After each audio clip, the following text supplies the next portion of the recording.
There's a famous saying, the world is littered with the ruins of empires that believe they were eternal. And the same is true even for Minecraft. As for the past 4 years, I have simulated and carefully documented the natural rise and fall of this server's greatest nation. One that has survived dozens of civil wars and external conflicts to the point where it has left its mark on this world forever. This, my friends, is the greatest social experiment in Minecraft history. Minecraft's greatest civilization, the fall of my nation, the Huitca Federation. A nation from humble beginnings, Huitca started off as a small city-state, founded by a group of displaced nomads. Due to its strategic location, however, it soon conquered its neighbors like the Herati and grew a mighty empire spanning half of an entire continent. I arrived here early on, and quickly took part in this ambitious project, collaborating with the natives and even building my own city with the help of the Herati people known as Ferrofin. And little did I know, this small settlement would soon grow into the nation's most important asset, and its key to survival. After several months of a stable democracy, whose implementation totally didn't cause a civil war, which I was the leader of, and I established a separate capital city because of that. Anyways, during a time of great turmoil, another civil war which I caused, the nation elected a charismatic new politician who quickly turned out to be a tyrant, known as Sumo MC. While he did do some good things for the nation, like temporarily stopping the 100 Years' War with our southern neighbor, the Kingdom of Councils and their allies Lusitania and White Raven, he slowly began consolidating more power for himself, and thus began opposing individual liberties. A turning point came when Sumo banned the founder of one of Huitca's newest towns, Port Royal, for simply speaking out about it. The Federation was getting out of control and was starting to absolutely lose its original vision. While Sumo would be rewarded for this by being named the heir to the Huitca throne by the Emperor, this village would not forget what he had done to them and to their founder. And they would eventually come back to strike with a vengeance, taking over the entire continent and destroying Huitca in the process. This is the rise of Centaurus. Look at that, it's the 20th, and that means it's election time. And oh, Lily Centauri won. A new face to federal politics, finally. Now let's see where she's from. Lily Centauri is the mayor of Port Royal.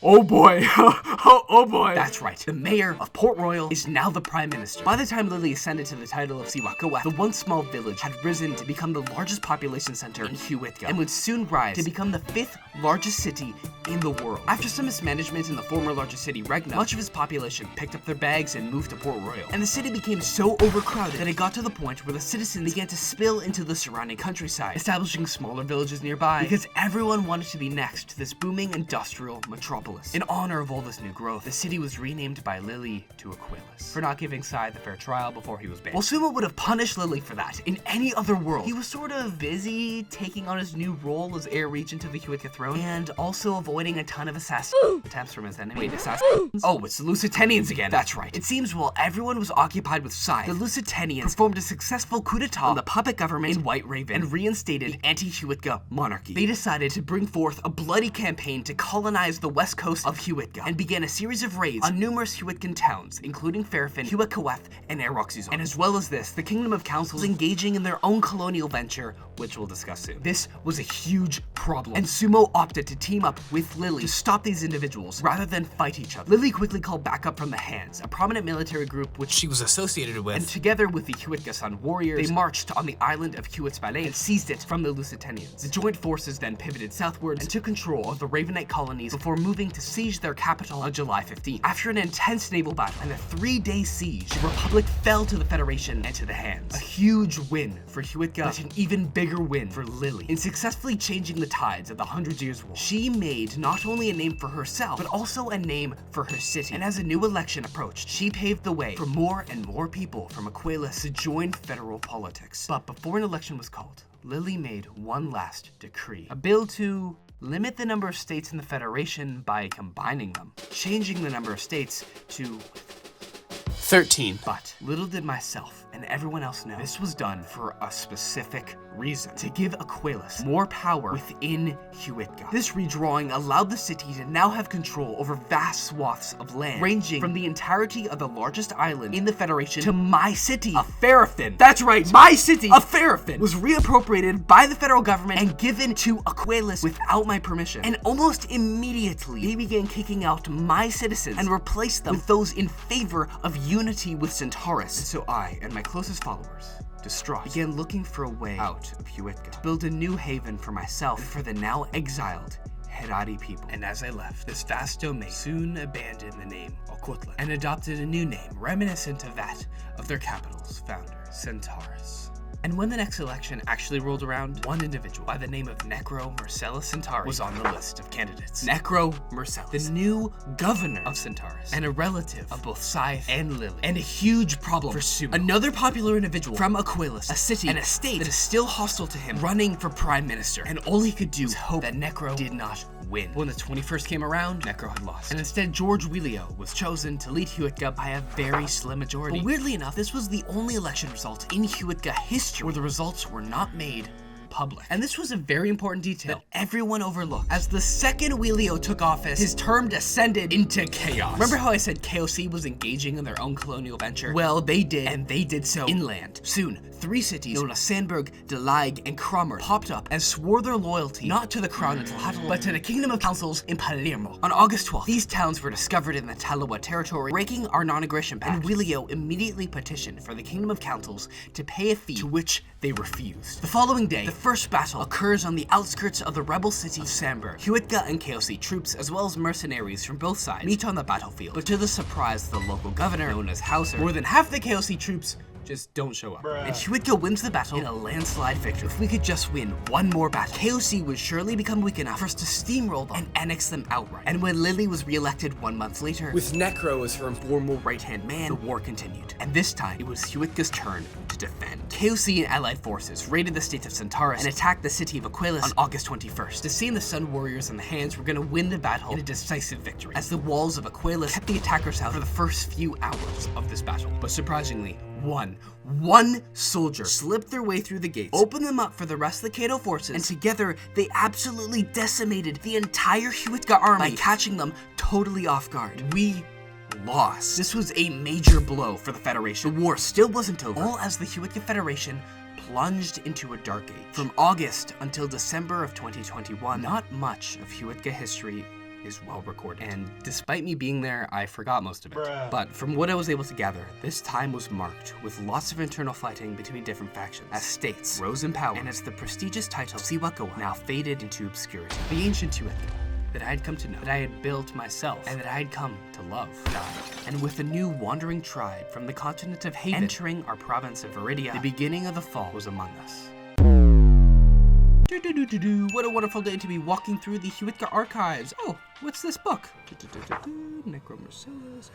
What? After taking a stroll through the Huitca National Library one day, Warrendrop, the Duke of Valandia, stumbles across a document haphazardly stuffed between 2 books. It was a summary of the July 20th, 2021 election, the only one that wasn't publicly published, and it looked tampered with. Remember how Necro and George were dangerously close in the polls? They weren't at all. Necro won by an absolute landslide. Sumo just manipulated the votes to stop another Centauri from taking office. All elections after that were essentially null and void, as we had no idea what other kinds of tampering occurred. And despite the fact that people from Aquilus and Valandia were rioting, we couldn't just ask Sumo about it, as after we lost the Battle of Aquilus to KOC, he just locked himself in the Royal Tizok Palace in Tlahatl to avoid any criticism. State leaders of Huitca held a secret meeting in the Valandian capital of Valentia. What Sumo had done was unjust, and something had to change. And thus, we decided to form the Huitca tetrarchy, made up of Necro Mercellus, governor and arbiter of the Centauri Republic, a self-proclaimed nation within the Huitca Federation. Lily Centauri, former Siwakawa, and now the leader of the Hands Mercenary group, which had replaced Huitca's military entirely by this point. Warrendrop of Volan, the richest man in the nation, who now held the title of Duke of Valandia, and Gem of Talawa, mayor of the tech-driven city of Alar, Huitca's newest southern metropolis, built to fight KOC expansion into our southern frontier. And I guess myself as the advisor to the tetrarchy, but I wasn't really a full member. These 4 individuals, plus a couple puppets, had officially divided the nation into their own spheres of influence and began running Huitca more so like a private enterprise, rather than as a democratic state. Greetings, Your Highness, Emperor Sumo. Yeah, what's up? You're aware Centaurus has diminished your power, right?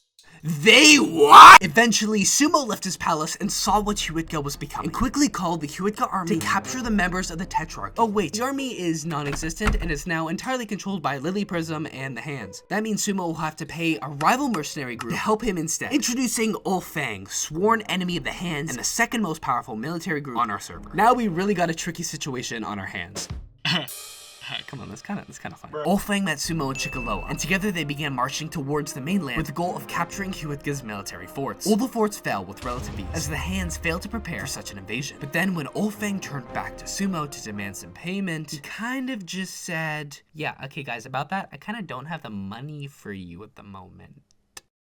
What? They were fuming. Ulfang quickly turned on Sumo and began occupying the captured forts for themselves. They demanded Sumo to step down as Tlatoani and leave the nation forever. The tetrarchy, hearing of this, emerged from hiding, and Lily, Warren, and Jem jumped on the opportunity to break into the Tizok Palace and demand for Sumo's official resignation. And he obliged. Thus, Lily Prism was elevated to the role of Tlatoani, and all was well.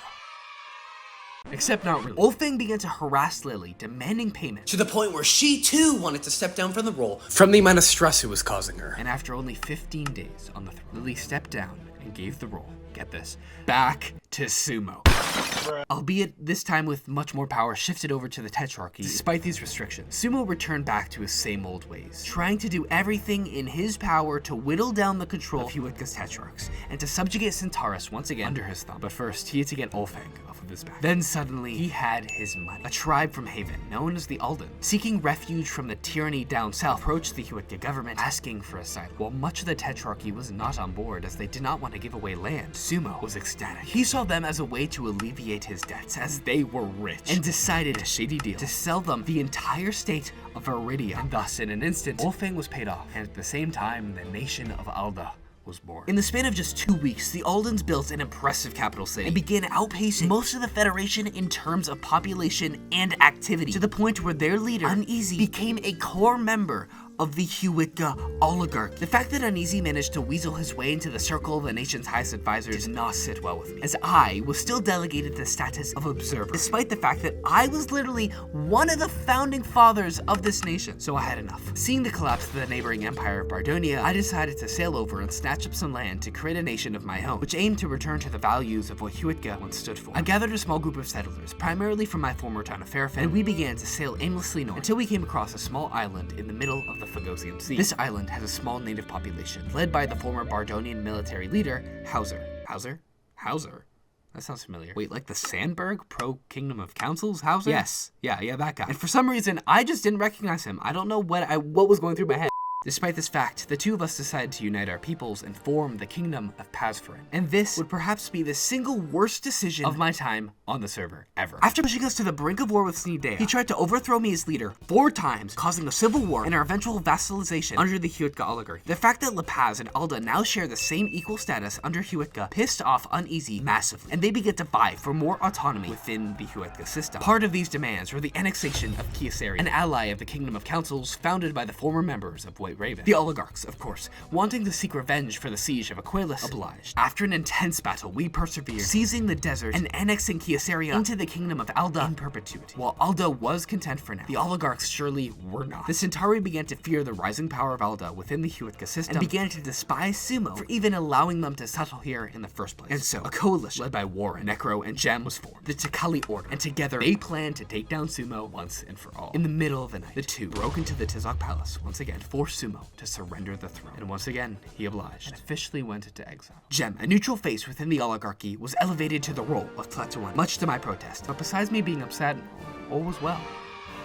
Except, not really. Under Jem's rule, the Federation began deteriorating at an alarming rate. Democracy fell apart as elections were now being dictated by the roll of a dice. KOC began rapidly attacking us again, reigniting the 100 Years' War, and mistrust began to form between the individual members of the oligarchy. Meanwhile, things were not going well in my Huitca restoration project in La Paz either. Hauser had left to reform Bardonia and was now raising an army against me to retake the nation for himself. The Huitca world was on the brink of chaos, a fact well known by the Centauri and by the Eldens. Centaurus took advantage of this fear within the Huitca populace and began to build themselves up as a beacon of stability within an otherwise collapsing federal system, whereas Alda took a totally different approach, propping up Jem through funds and support, turning them into a puppet for Alden interests. When the Aldens asked to get rid of Centaurus entirely, Jem agreed, and a bloodthirsty campaign began. Jem painted the Centauri as Huitca haters, who wished to see the downfall of the 2-year-old Federation simply for their own personal and monetary gain. While none of this was true initially, Aside from their hatred of sumo. Jem sowed this mentality into the hearts and minds of the Centauri citizens, where this became an official policy adopted by the state government. The Centauri made it their goal not to remove Jem and replace them with a new monarch, but to see the downfall of the Huitca system altogether. They decreed that Huitca must be destroyed to make way for Centauri independence. Unfortunately, the remaining Herati culture in Centaurus, very much supportive of a united Huitca, were embodied as the ancient Huitca peoples, and thus a people who needed to be removed. My ancient city of Fairfin was desecrated and replaced with even more Centauri supporters, and thousands of people fled to the Isles of La Paz to take refuge under their leader, me, with the hope of escaping the regime of Necro Marcellus. From Fairfin to Newfoundland, the north part of the Federation was in a state of disarray. Necro began making passionate speeches to the other idle Huitca states, trying to persuade them to join his cause against the tyrannical government of Jem and Uneasy in Tlahatl. One by one, fearing Jem and their iron fists, the remaining states within the Federation opted to join the side of Centaurus against the federal government and against the crown. Jem, seeing this, appealed to Uneasy and Helios for assistance, and that is when Uneasy sealed the deal for the Federation as a whole. You're doing a horrible job, Jem, he stated. This unrest cannot continue. I'm doing my best, sir. No, you're not. Do not lie to me, your majesty. I'm giving you 1 month. 1 month to save the Federation. If not, Aldo will invade and annex Huitca in its entirety, and we will restore peace in this land for ourselves. But it's up to you, Alorite. You either sign us over the nation now, or in 1 month's time, Huitca will meet its end by Alden annexation. The nation will die either way. It just depends whether you want to go by blood or by paper. And feeling like they had their hands tied, Jem signed the papers. In 24 hours, the title of Tlatuani would be transferred over to Uneasy of Alda. Uneasy sent delegates to the states of the Federation, signifying that they had no choice to submit to Alden will. Most of the states obliged, including Centaurus. And so, on June 29th, the Tepotlas occurred. Huitca took its last breath and was officially absorbed into the kingdom of Alda. After hearing news of the Tepotlas, I left my advisor, Tuskik, in charge of La Paz, while I tried to consolidate power in the former empire, to retake my city, Fairfin, from Centaurus, and to return my family, which was descended from the founding dynasty of Huitca, to the throne. I began an insurrection in Zokyo, rallying the remaining Herati in the region to revolt against the Centauri and Alden governments. The Centauri National Guard acted quick. They invaded Fairfin, arrested me, and burned down much of the town to the ground. An empire built to last 1,000 years had died at the hands of a few incompetent rulers, fallen not with a big bang, but instead a whimpered sigh. Myself, dozens of displaced citizens, and what remained of Huitca's democracy and monarchy began to head back to La Paz after I was exiled. And it was here that by my people, I was proclaimed the rightful Tlatuan of the Huitca and the Herati, only for the nation to be invaded and for me to be overthrown by Hauser a couple weeks later. Unknowing of what to do or where to go, myself and my supporters fled west to Stede, occupying the old Imperium fort of Tahat. And slowly, over the following months, we slowly established glorious cities, accepted hundreds of pro-Huitca refugees, transforming the land of Snidea into the Herati Federation, the one and true successor state to Huitca. Around this time, Centaurus successfully wrangled their way out of Alda's clutches, now taking a culturally desolate Fairfin along with them. From my new palace in Chicheltek, I looked across the sea towards my old city. The Centauri had displaced my people from our homeland, and were starting to erase our history, burning our artifacts, changing our names. As the newly proclaimed Tlatuani of the Herati and the Huitca, I vowed that at any cost, I would retake our ancient cities and make Centaurus fall. And what a great fall it would be.